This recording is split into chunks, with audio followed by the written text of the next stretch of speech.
करें स्टार्ट।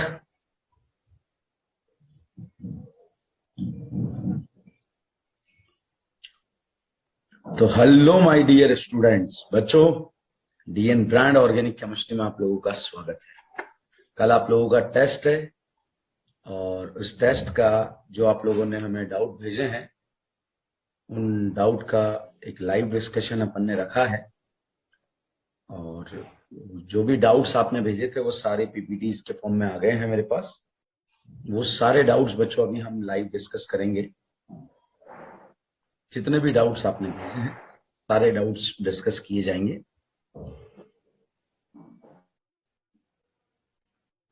तो मुझे लगता है जिन जिन भी स्टूडेंट्स के डाउट्स थे वो हमारे पास आ गए हैं और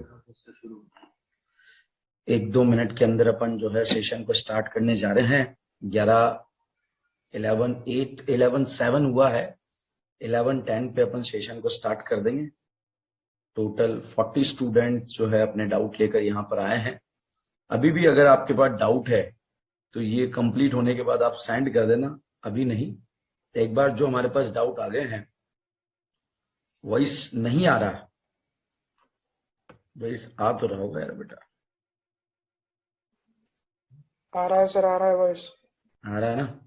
चलिए, यस सर, आ रहा है सर। ओके, तो चलिए स्टार्ट करते हैं। जो है जितने भी क्वेश्चन, पहले बताइए कल के टेस्ट का टाइमिंग पता है आपको? टेस्ट का टाइमिंग क्या है? 8 to 9 p.m. पता है। 8 to 9 sir PM। 8 to 9, yes.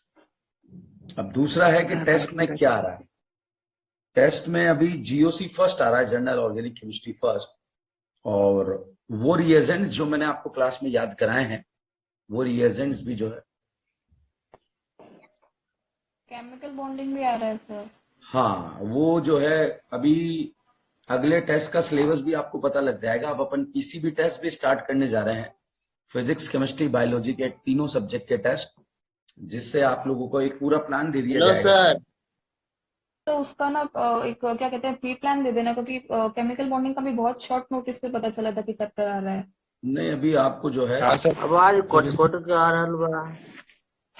जब इसका जो डिस्कशन हुआ है ना, अभी पेपर डिस्कशन जो आएगा आप लोगों का, इस पेपर का डिस्कशन संडे का, उसी दिन जो है आने वाले पूरे 2-3 महीने के टेस्ट के सारे प्लान आपको दे दिए जाएंगे कि इस समय कौन सा टेस्ट होगा, क्या क्या सिलेबस कवर किया जाएगा, वो सब कुछ आप लोगों को दे दिया जाएगा। तो उसी टेस्ट में जो है चीजें आपको बता दी जाएगी। सर टेस्ट टाइम रात में हो सकता है? रात में ही है, 8 से 9। नहीं सर, वो बाद 11 PM। और 11 PM, 11 PM तो बहुत लेट हो जाएगा। चलिए, एक क्वेश्चन एक स्टूडेंट ने भेजा था, मानसी श्रीवास्तव। सर आईसो में तो 2 CS पर एक CS3 अच्छा ओके। देखिए, आईसो और नियो मैंने आपको बताया था। आईसो नियो क्या है? जब CH पर यदि आपको 2 CS3 देखने को मिले तो आप इसे बोलते हैं आईसो। ठीक है मानसी? अब यहां पर बच्चा, आप अगर यहां पर Cl लगा देंगे तो इसे हम बोलते हैं आइसोप्रोपाइल क्लोराइड।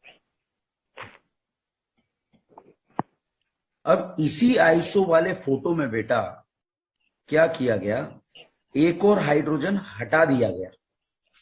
एक और हाइड्रोजन हटा दिया गया तो ये बना किससे है? ये भी आइसो है और ये भी क्या है? आइसो है। तो इसे जो है बोलेंगे तो आइसो। अब यहां पर आइसो जो है इसे बोल दिया जाएगा प्रोपाइलिडीन। तो इसे ये जो है नाम दिया जाएगा आइसोप्रोपाइलिडीन क्लोराइड। तो यहां पर जो है 2 Cl लगा दिया गया तो इसका नाम लगा दिया जाएगा आइसोप्रोपाइलिडीन क्लोराइड। अब डाई नहीं भी लगाओगे, सबसे पहले इन का मतलब है यहां पर 2 हाइड्रोजन हट गए, इसलिए आइसोप्रोपाइलिडीन से बोला है।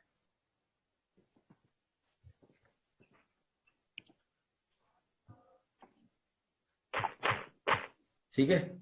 अगला क्वेश्चन था इलेक्ट्रॉन डेंसिटी इज मैक्सिमम। देखो भाई, जो 31 नंबर का क्वेश्चन है, जिसका भी डाउट है, वैसे तो अभी हमने इसको पढ़ा नहीं है, ये ईएसआर रिएक्शन का क्वेश्चन है, तो मैं आपको बता तो देता हूं, मगर हमने तो नहीं पढ़ा है अभी, ध्यान रखना।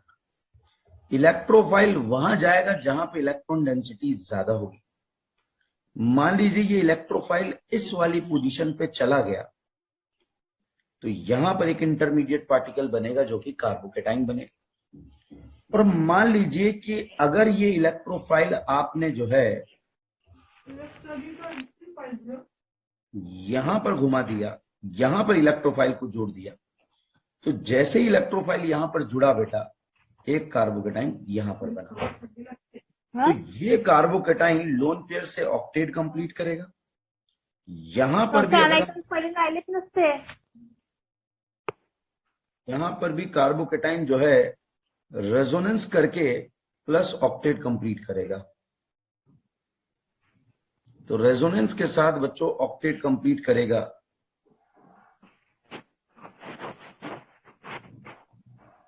रेजोनेंस के साथ में ऑक्टेट कंप्लीट करेगा, तो यहां पर ऑक्टेट है बेटा, और यहां पर रेजोनेंस प्लस ऑक्टेट है, इसीलिए ये वाला करेक्ट होगा, ये वाला इनकरेक्ट होगा। इस पोजीशन को बच्चों नाम दिया है 2 और 5, तो इलेक्ट्रॉन डेंसिटी 2 और 5 पे सबसे ज्यादा होगी। तो ये क्वेश्चन यहां पर पूछा गया था, अभी हमने क्लास में डिस्कस नहीं किया है, ये बाद में पढ़ाया जाएगा जब ये टॉपिक आएगा। बहुत सारे स्टूडेंट अभी ज्वाइन कर रहे हैं, अपन ने टाइम रखा था बच्चों, नेक्स्ट टाइम से आप ध्यान रखिएगा कि जो क्लास का टाइम रखा जाए उसी पर आप आइए। बच्चों यहां पर हम बात करते हैं कि ये कन्फर्मेट्स हैं, स्ट्रक्चरल हैं, क्या है। बच्चों एक चीज ध्यान रखना, कन्फर्मेशनल आइसोमर जो होंगे उनके मॉलिक्यूलर फॉर्मूला जो है वो सेम होंगे, और आईयूपीएसी नाम भी बच्चों सेम होंगे। अगर हम बात करें बच्चों इससे इसमें कन्वर्ट करने की, तो फ्रंट कार्बन पर बच्चों यहां पर हम देखें, पहले में एक फ्रंट कार्बन है, एक बैक कार्बन है। Front carbon represented by dot, back carbon represented by circle.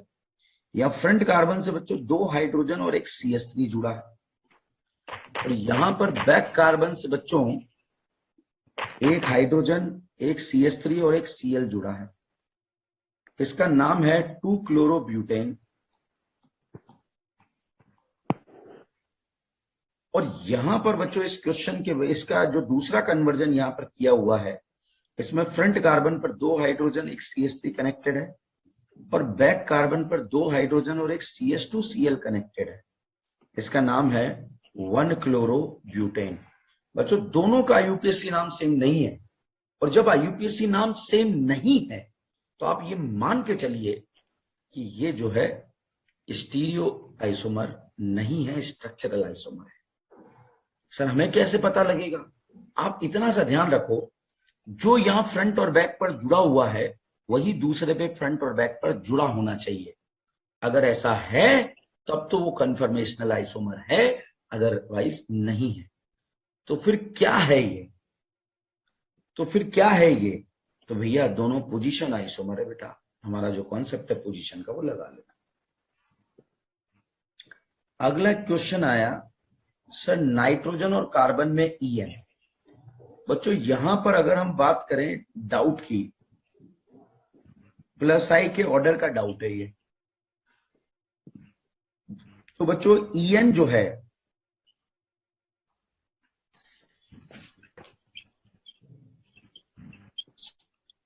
EN के बारे में हम बात करें, एक ऑक्सीजन दिया है, एक नाइट्रोजन दिया है और एक कार्बन दिया है। ठीक है बेटा। अब तीनों नेगेटिव चार्ज हैं, और नेगेटिव चार्ज वालों का बच्चों जो है +I इफेक्ट लगता है। +I मतलब इलेक्ट्रॉन देने वाला इफेक्ट लगता है, डोनेटिंग इफेक्ट। अब आप देखिए क्वेश्चन आता है ऑक्सीजन पहले देगा, नाइट्रोजन पहले देगा या कार्बन पहले देगा। तो बच्चों इसमें EN के बारे में बात करें तो बच्चों EN सबसे ज्यादा ऑक्सीजन, फिर नाइट्रोजन, फिर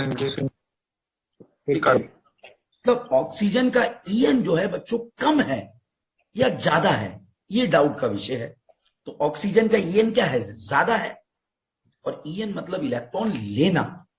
तो ऑक्सीजन जल्दी इलेक्ट्रॉन लेगा तो देगा स्लो से, और जब स्लो इलेक्ट्रॉन देगा तो उसका प्लस आई इफेक्ट कम होगा। तो यहां पर बच्चों जो सबसे ज्यादा प्लस आई इफेक्ट होगा वो कार्बन का, फिर नाइट्रोजन का, फिर उसके बाद ऑक्सीजन का। ये प्लस आई का ऑर्डर हो जाएगा। ठीक है बच्चा। Most stable carbocation. देखो बेटा, मोस्ट स्टेबल कार्बोकेटाइन अभी तो क्वेश्चन अपन ने पढ़ा नहीं है। क्यों? क्योंकि मैंने आपको बताया कार्बोकेटाइन अभी समाप्त नहीं हुआ है, ये वापस लौट कर आएगा, धमाके के साथ आएगा, रज्जों को साथ में लेकर आएगा। यहां पर आप ये कह सकते हो ये वाला कार्बोकेटाइन बच्चों रेजोनेंस स्टेबल है, और रेजोनेंस स्टेबल होने की वजह से ये डी ज्यादा स्टेबल है। अभी अगर आपके पास ऐसी इंफॉर्मेशन है, आपने कहीं पढ़ा है, तो आप ऐसा कह सकते हैं। अदरवाइज आप जो है यहां पर यही बोलेंगे, अभी अपन ने पढ़ा नहीं। ठीक है, चलिए। Which of the following is not true regarding H2ene। बच्चों H2ene के बारे में बात करें तो ये हेक्स है, 1 2 3 4 5 एंड 6। ये जीआई शो कर रहा है बेटा H2ene, और H2ene यदि जीआई शो कर रहा है तो इसके 2 आइसोमर बनेंगे, एक तो सिस एंड और एक ट्रांस। ये सिस फॉर्म मैंने बनाया, और इसका अगर ट्रांस फॉर्म में बनाऊं बेटा तो ये ट्रांस फॉर्म इस तरह से बनेगा बेटा। ऑप्शन ए हो जाएगा फिर। तो boiling point cis is higher than trans. ये कभी नहीं रटना है सिस का ज्यादा होगा ट्रांस का कम होगा। ठीक है, ये नहीं रटना है आप लोगों को। यहां पर ईएन का डिफरेंस देखना पड़ेगा और वेक्टर का डायरेक्शन देखना पड़ेगा। देखो कैसे, यहां पर sp2 sp3 में ईएन sp2 का ज्यादा, ये वेक्टर इधर खींचेगा। यहां sp2 sp3 में sp2 का ज्यादा, तो दो वेक्टर बच्चों इस तरह से इस डायरेक्शन में जा रहे हैं, तो रिजल्टेंट हमें मिलेगा। और मिलेगा तो जो है इसका जो डायपोल मोमेंट है, बॉइलिंग पॉइंट है, वो क्या हो जाएगा, ज्यादा हो जाएगा। तो trans is more stable than cis, तो नॉट ट्रू पूछा है। Can show position isomerism and trans is more stable than cis isomer. तो सिस और ट्रांस में से जो है बच्चों ट्रांस आइसोमर ज्यादा स्टेबल होता है, ध्यान रखिएगा। सिस आइसोमर कभी भी जो है स्टेबल नहीं होता। Trans isomer has a zero dipole moment. Chaudhary sahab आपने पूछा है कि ट्रांस का डाइपोल मोमेंट जीरो है, नहीं होगा भाई। कैसे, ध्यान से देखना। sp2 और sp3 में इधर खींचेगा और इस sp2 और sp3 में इधर खींचेगा। अब यहां पर एक बहुत प्यारी सी चीज आप देखोगे बेटा, वो ये है कि दोनों जो एंड है उस एंड पर जुड़े हुए ग्रुप अलग अलग हैं। तो जब ग्रुप अलग है ना, तो खींचने का पावर भी अलग है। और जब खींचने का पावर अलग है तो भाई साहब कैंसिल नहीं करेगा बेटा, तो ये गलत हो गया। Trans isomer has a zero dipole moment. ठीक है चौधरी साहब,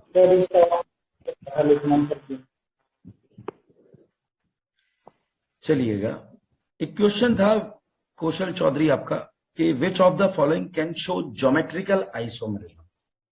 बच्चा ज्योमेट्रिकल आइसोमर्स में मैं पहले ऑप्शन को एलिमिनेट कर देता हूं जो नहीं है। मुझे जहां तक लगता है आपको फर्स्ट और सेकंड ऑप्शन में कंफ्यूजन हो सकता है। बेटा थर्ड ऑप्शन में डबल बॉन्ड को 7 मेंबर तक जीआई के लिए चेक ही नहीं करना है, ठीक है ना। थर्ड तो आंसर ही हट गया हमारा। यहां पर फोर्थ ऑप्शन जीआई हो सकता था, मगर ये दोनों ग्रुप सेम आ गए, तो different group on the same atom होना चाहिए, मतलब ये भी जीआई शो नहीं करेगा। अब हमारा आंसर आता है या तो फर्स्ट या फिर आंसर आता है सेकंड। अब फर्स्ट ऑप्शन ऐसा दिया है बेटा, ये डबल बॉन्ड है, यहां पर एक लल्ला लोन पेयर है, यहां पर एक एच है, तो इस कार्बन नाइट्रोजन में रोटेशन एब्सेंट, मगर ये दोनों ग्रुप जो है क्या हो गए, सेम। और आगे बढ़े तो शुरू, और यहां पर और आगे बढ़े तो यहां पर डबल बॉन्डेड ग्रुप आ गया बेटा, ये इस तरह से।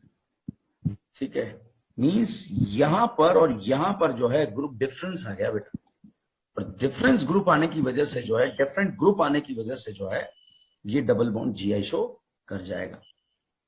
अब क्वेश्चन नंबर आता है सेकंड। सेकंड के दो ऑप्शन है, यदि रिंग में दो sp3 कार्बन पर डिफरेंट ग्रुप आ जाए तो रिंग GI शो करता है। यहां पर बेटा ये लल्ला लोन पे रेजोनेंस में पार्ट ले रहा है, और रेजोनेंस में पार्ट लेने की वजह से इसका हाइब्रिडाइजेशन जो है ना वो sp2 हो गया, और sp2 होने की वजह से जो है ये नाइट्रोजन आप sp3 वाले कॉन्सेप्ट से तो चेक ही नहीं कर सकते, ठीक है। और अब इस डबल बॉन्ड को 7 मेंबर के लिए GI के लिए चेक ही नहीं करना है, नहीं वेट नहीं करना है किसी को, पहला डिस्टर्ब नहीं करना। तो चलिएगा अब हम बात करते हैं बच्चों, यहां पर ये क्वेश्चन क्लियर है कौशल साहब आपका? ओके ओके, नेक्स्ट है बेटा melting point, dipole moment, stability. इन सभी फैक्टर के बारे में हम बात करें तो स्टेबिलिटी की अगर हम बात करें तो जनरली बच्चों हम ऐसा कह देते हैं कि trans system isomer is more stable isomer, cis trans नहीं, ट्रांस आइसोमर होना चाहिए, ठीक है। आइसोमर नहीं है तो कोई वजूद ही नहीं है, फिर जो है अलग अलग फैक्टर हो जाएंगे फिर स्टेबिलिटी के, जो हम इसमें पढ़ेंगे GOC के अंदर हाइपर कॉन्जुगेशन वाले टॉपिक, ये जनरली। अब डाइपोल मोमेंट के बारे में बात करें तो डाइपोल मोमेंट भाई साहब वेक्टर का डायरेक्शन देखना है, वेक्टर का डायरेक्शन जो है फर्स्ट में तो कैंसिल कर देगा, तो फिर सेकंड का डाइपोल मोमेंट क्या होगा? ज्यादा होगा, और जिसका डाइपोल मोमेंट ज्यादा उसी का बॉइलिंग पॉइंट क्या होगा? ज्यादा होगा।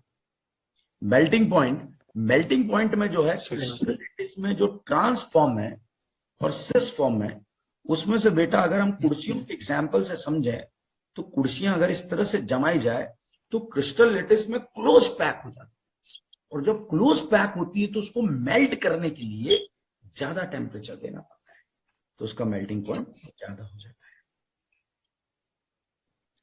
अब ये क्वेश्चन बहुत आसान क्वेश्चन था। इस क्वेश्चन को दे दिया जाता ना, इस तरह से क्वेश्चन दिया जाता तो शायद आपसे सॉल्व हो जाता। ऐसे दिया होता, ये डबल बॉन्ड दिया होता, और साहब यहां पर C double bond O OH and CH2 OH, और यहां पर कोई ग्रुप लगा दिया जाता डबल बॉन्डेड। ऐसा देखना भाई साहब इस क्वेश्चन को, ये NC है आइसोसाइनाइड और ये CH2 NH2। अब बहुत ध्यान से देखो ये क्वेश्चन बेटा, इस कार्बन को देखो, ये ऊपर वाला, तो यहां पर ये डबल बॉन्डेड कार्बन देखो, इसके आगे 2 कार्बन है, ये इधर चले तो यहां पर से भी साहब हम 2 कार्बन पे पहुंचे, ठीक है। फिर हम आगे बढ़े तो इस कार्बन, और आगे बढ़े तो इस कार्बन, तो आगे बढ़े तो यहां और आगे बढ़े तो यहां, मतलब इसी को सीधा करके लिख दिया मैंने, ठीक है। अब देखो इस करीना में एटॉमिक नंबर दोनों का क्या है? सेम, फिर मास नंबर वो भी सेम, फिर देखेंगे अगला, और अगला है OOO और अगला है OHH, तो भाई साहब ऊपर वाले को हायर और नीचे वाले को लोअर। यहां पर अगर हम चले बेटा तो दोनों करीना है, दोनों करीना का नंबर सेम है, और आगे बढ़े तो ये दोनों कार्बन और ये दोनों कार्बन अलग अलग आ रहे हैं बेटा, और यहां पर डबल बॉन्डेड ग्रुप कनेक्टेड है, इसलिए इसको हायर और ऊपर वाले को लोअर, तो हायर के अपोजिट हायर, इसे प्यार से बोल दिया E। इसी तरह से इस डबल बॉन्ड को भी देख लो, ठीक है। इस डबल बॉन्ड में जो है यहां पर कोई कार्बन है, तो कार्बन सेम, आगे कार्बन है और इसमें आगे नाइट्रोजन है, तो इसको हायर प्रायोरिटी दी। इसी तरह से ये यहां पर NC है और यहां पर CH2 NH2 है, तो अब देखो ये नाना पाटेकर और ये करीना, नाना पाटेकर में करीना, नाना पाटेकर को हायर के अपोजिट हायर, प्यार से बोलेंगे E, तो दोनों का EE आइसोमर्स का जो है EE कॉन्फ़िगरेशन आ जाएगा। सेकंड नेक्स्ट है, नेक्स्ट किसी ने क्वेश्चन पूछा है, 384 पूछा है, 385 पूछा है, ये समझ नहीं है, मैं बता देता हूँ। 384 बेटा अभी तो अपन ने पढ़ा नहीं है, फिर भी मैं आपको बता देता हूँ। वहां पर 2 पाई इलेक्ट्रॉन है, 2 पाई इलेक्ट्रॉन की वजह से साहब ये एरोमेटिक है, ये भी साइक्लिक रेजोनेंस इलेक्ट्रॉन है, एरोमेटिक है। दूसरा 4 पाई इलेक्ट्रॉन है, एंटी एरोमेटिक है, और यहाँ पर 6 पाई इलेक्ट्रॉन है, एरोमेटिक है। अब इसमें से जो है तो ए बी डी एरोमेटिक है बाकी डी ठीक है। चलिए सौम्यदीप, आपने क्वेश्चन तो पूछा है मगर कौन सा क्वेश्चन बताना है ये समझ नहीं आ रहा मुझे। Most stable 369 368 question. Highest resonance energy, highest resonance energy के बारे में ए और बी में भी रेजोनेंस हो रहा है, सी में तो रेजोनेंस हो ही नहीं रहा, डी में रेजोनेंस हो रहा है। तो जिसमें रेजोनेंस ज्यादा होगा इसका रेजोनेंस ज्यादा। अब साहब रेजोनेंस जो है ए में भी ज्यादा है और डी में भी ज्यादा है। डी में साहब एक्सटेंडेड रेजोनेंस हो रहा है बेटा, cross extended Option resonance D. होने हाँ एक के बाद एनर्जी क्या होगा, ज्यादा होगा। मोस्ट स्टेबल रेजोनेटिंग स्ट्रक्चर के बारे में जो है चर्चा की जा रही है यहाँ पर। वो रेजोनेटिंग स्ट्रक्चर ज्यादा स्टेबल होता है जिसमें पाई बॉन्ड का नंबर ज्यादा है, एक पाई यहाँ, एक पाई यहाँ और एक पाई यहाँ। उसके एक बाद पाई। वो ज्यादा स्टेबल होता है जो न्यूट्रल सेकंड होता है। एक चार्ज है, इसमें 3 चार्ज है बेटा और इसमें 1 चार्ज है, ठीक है। तो यहां पर 4 चार्ज से जो है आंसर डिसाइड नहीं हो रहा है। और मोस्ट अनस्टेबल पूछा है तो मोस्ट अनस्टेबल जो है सी आंसर आ जाएगा। Most unstable. ठीक है बेटा, दो जो है ज्यादा स्टेबल है। Correct order of inductive effect, inductive effect. कौन सा इंडक्टिव इफेक्ट का करेक्ट ऑर्डर बताना है भाई। सी नोमपुरी का, ऑप्शन। नोमपुरी का जो है माइनस आई ज्यादा है साइनाइड के कंपैरिजन Yes. है। ये तो माइनस आई का ऑर्डर है और इसमें एक CS3 नजर आ रहा है मुझे, वो माइनस है ना। Plus I. डी का जो है प्लस आई इफेक्ट लगता है, हाँ ठीक है। तो यहां पर जो है स्टेबल। अब अगर एसिडिक स्ट्रेंथ पूछा है, अगर एसिडिक स्ट्रेंथ पूछा है तो एसिडिक स्ट्रेंथ तो में जो ऑर्डर माइनस आई आएगा को देखना। वो माइनस आई के अकॉर्डिंग आ जाएगा। तो माइनस आई के अकॉर्डिंग आपका आंसर चला जाएगा सेकंड, ठीक है। और सेकंड आज जो है दूसरी बात मैं यहां पर और बताना चाहूंगा, ये NO2 का जो है माइनस एम इफेक्ट भी लगता है, साइनाइड का माइनस एम Yes. भी लगता है और अभी हमने पढ़ा नहीं है ये, ठीक है। अब 1-2 दिन के Okay. अंदर आपको जो है जैसे रेजोनेंस समाप्त होगा उसके बाद प्लस एम माइनस एम, ये ध्यान रखो बेटा। मैं जो क्लास में बुलवा रहा हूं बच्चों से, NO2 का फोटो डबल होता है, ट्रिपल होता है, क्या होता है, उसके बारे में आप जरूर जो है ध्यान रखें।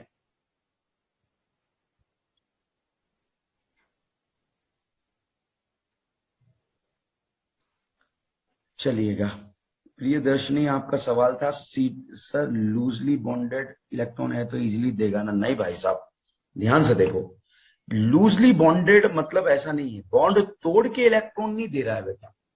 ऐसा नहीं कार्बन हाइड्रोजन बॉन्ड टूट गया उसके बाद इलेक्ट्रॉन दिया जा रहा है। यहां पर जो है ये तो पार्शियल डिस्प्लेसमेंट है। पार्शियल डिस्प्लेसमेंट में बॉन्ड थोड़ी टूटा हाँ है, बस। यहाँ पे बॉन्ड नहीं टूटा, पार्शियली शिफ्ट हुआ है।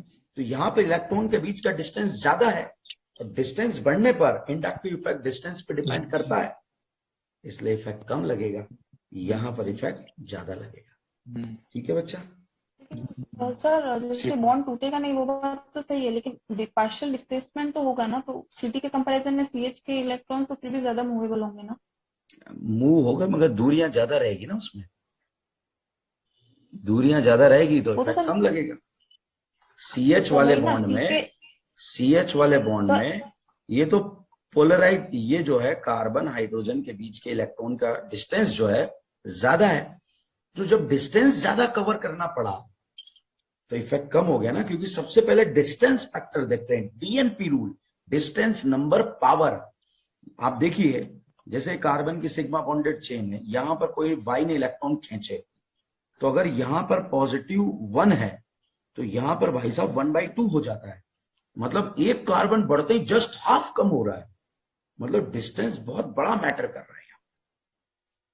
ठीक है, चलिए यहां पर बच्चों क्वेश्चन था only metamer but both metamer and position. नहीं भाई साहब, ध्यान रखिए, सबसे पहले आप चेक कीजिए मॉलिक्यूलर फॉर्मूला, उसके बाद बेटा आइए आप फंक्शनल ग्रुप। आज क्या करें, जितने भी क्वेश्चन मैंने स्ट्रक्चरल आइसोमर के क्लास में कराए हैं, शुरुआत से उन क्वेश्चन को सॉल्व कीजिए जो क्लास में कराए हैं। करीब 20-25 ये क्वेश्चन क्लास है। वाला ही है, ये हाँ क्लास वाला 20 क्वेश्चन है। हाँ 20-25 क्वेश्चन है, उसमें सीक्वेंस फॉलो करके ये वाला करना। सबसे पहले मॉलिक्यूलर फॉर्मूला, उसके बाद फंक्शनल ग्रुप।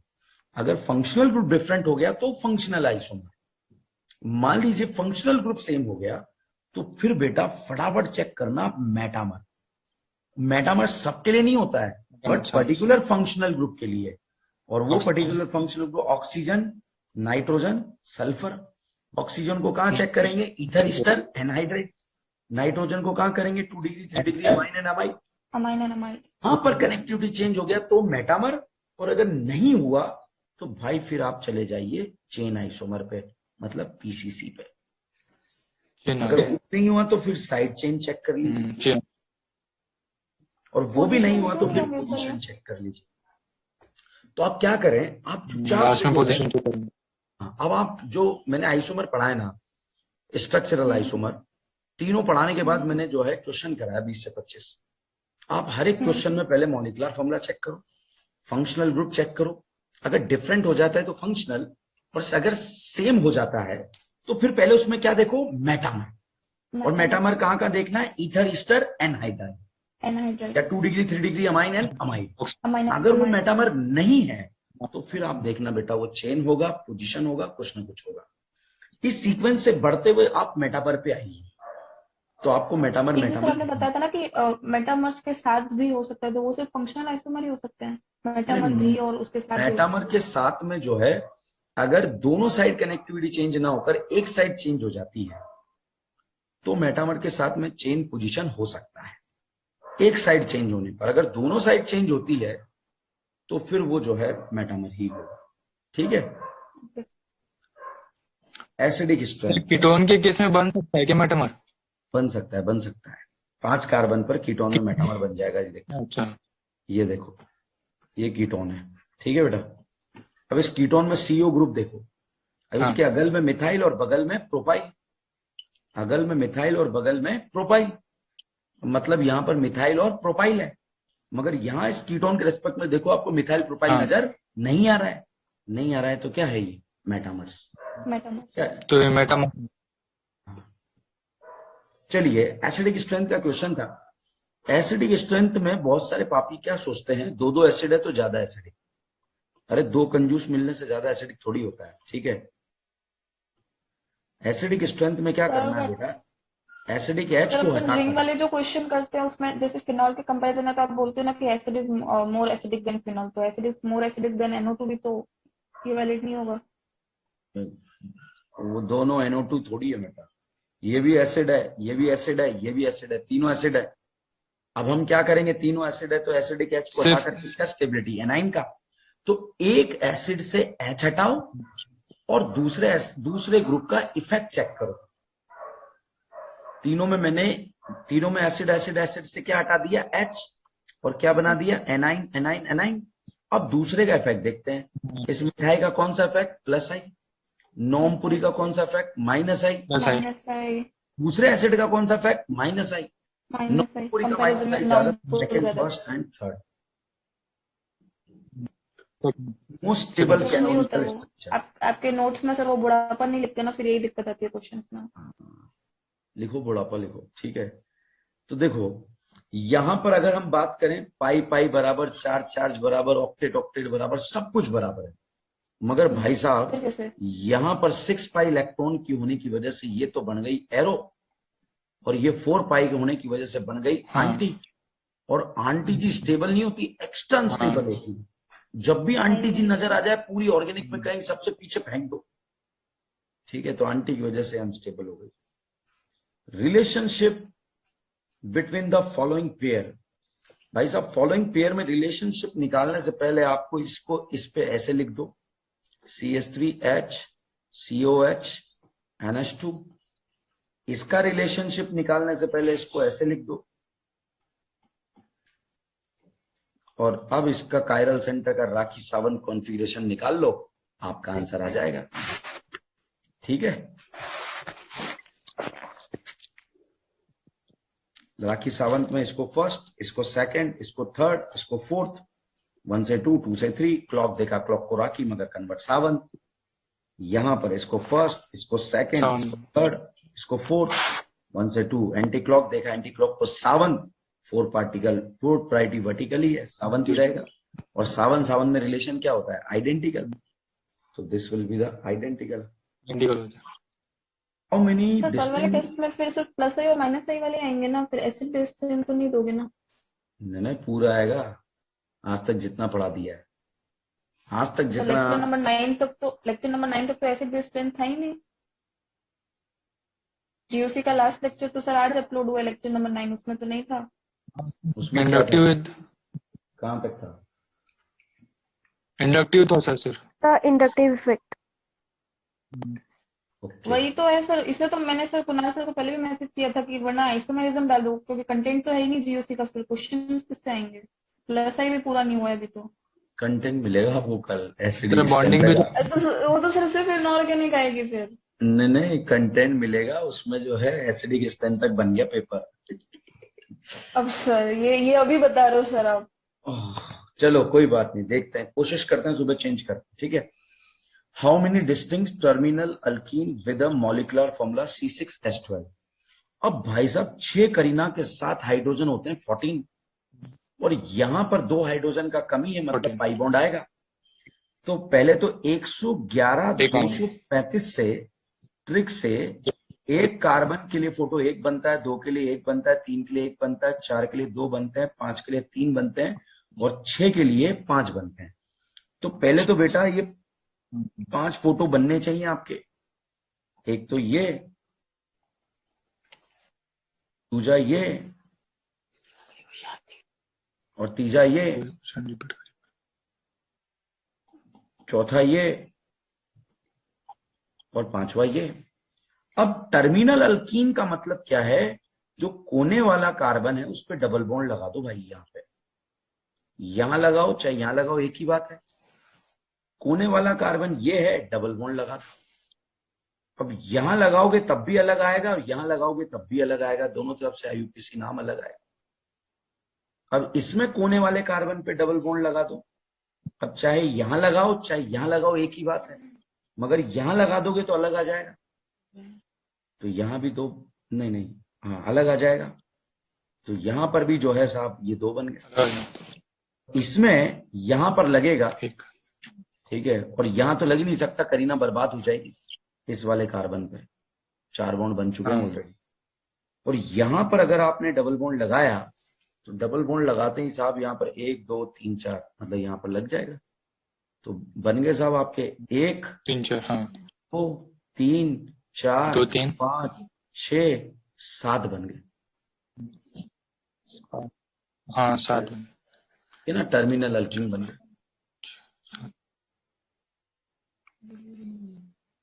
अब डाइमिथाइल साइक्लोहेक्सेन, भाई साहब साइक्लोहेक्सेन ये है, साइक्लोहेक्सेन ये है, और इस पे 2 मिथाइल लगाने हैं।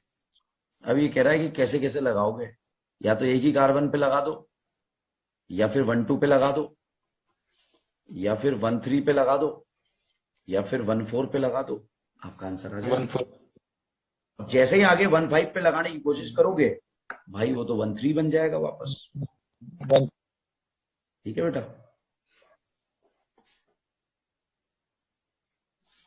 Most stable canonical structure, identify more stable canonical structure. A is more stable, B is more stable, ठीक है, ये एरोमेटिक है, ये आंटी है, तो A is more stable। इसमें पाई बॉन्ड का नंबर ज्यादा है, B is more stable। अभी पढ़ाया नहीं है तो इस वजह से ऐसा ही रहेगा। नहीं ये दीपाक्षी जो है ये अपन ने पढ़ा नहीं है, मगर ये 1 पाई 0 पाई 0 पाई, पाई बराबर तो 4 जो न्यूट्रल से आंसर आ जाता है। तो फर्स्ट सेकंड और थर्ड और फोर्थ में अगर कंपैरिजन करें, थर्ड और फोर्थ के अंदर, तो दोनों में 0 पाई 4 चार्ज भी बराबर है। फिर ऑक्टेट देखते हैं तो यहाँ भी करीना का ऑप्टेड इनकम। नेगेटिव चार्ज है ना?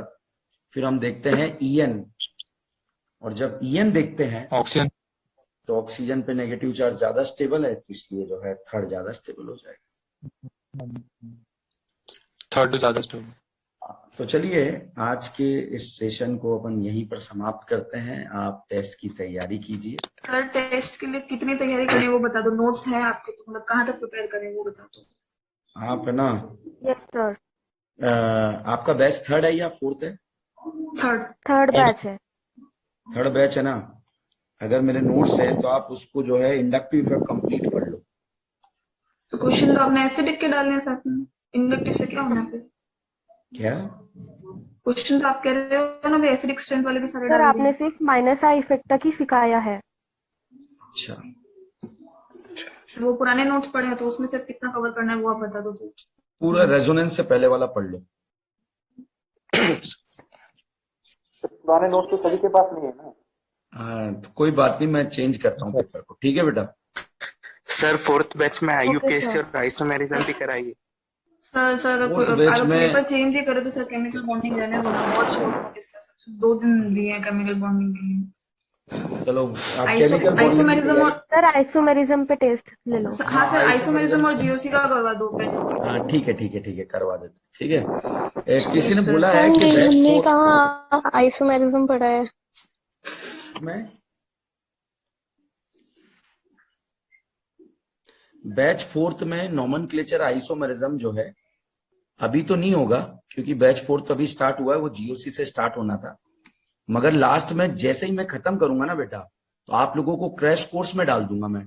तो क्रैश कोर्स में जो है मैं आईयूपीएससी और आइसोमेरिज्म पढ़ा दूंगा बैच कोर्स वाले बच्चों को एज अ रिविजन। ठीक है, तो वहां पर आप जो है कर लेना। ठीक है बैच का पेपर केमिकल बॉन्डिंग हमने निकाल तो देना। पढ़ा ही नहीं है। ठीक है ठीक है, सर केमिकल फिर बॉन्डिंग तो आइसोमेरिज्म रहेगा। के लिए प्रिपेयर करना है क्या? कर लो बेटा कर लो, ठीक है।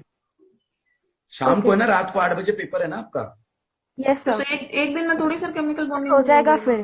केमिकल बॉन्डिंग तो पहले से ही दिया हुआ है आपको, पढ़ोगे। यस सर पहले से ही दिया था। सर पहले दिया था, पहले वो दिया था कोऑर्डिनेट दिया था, वो फिर दूसरे दिन उसका बोला कोऑर्डिनेट तो कि बच्चों ने मैसेज करके बोला कि नहीं करना है सर, हमारा हुआ नहीं है, हम पढ़ी नहीं यस पाएंगे, सर। इसलिए मैंने चेंजेस करा। 2 दिन केमिकल पहले। बॉन्डिंग तो 11 का टॉपिक है। अभी कल जो है आप टेस्ट दो, ठीक है। उसके सर बाद पेपर पूरा चेंज होगा क्या? दीदी भेजा मैं करता हूँ, मैं जो है जो बेस्ट होगा वो करता हूँ आप लोगों के लिए, ठीक है। आप पढ़ाई करो। ओके सर फिर ऐसे मत बोलना कि चलो जो है पेपर अब दे ही दो, नहीं नहीं नहीं, मार्क्स नहीं आते सर, फिर घर वाले मानते नहीं है सर कि आउट ऑफ सिलेबस आए, वो फिर यही बोलते कि पढ़ते नहीं हो।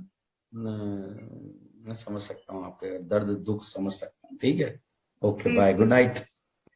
Okay sir, good night. Good night sir. Good night.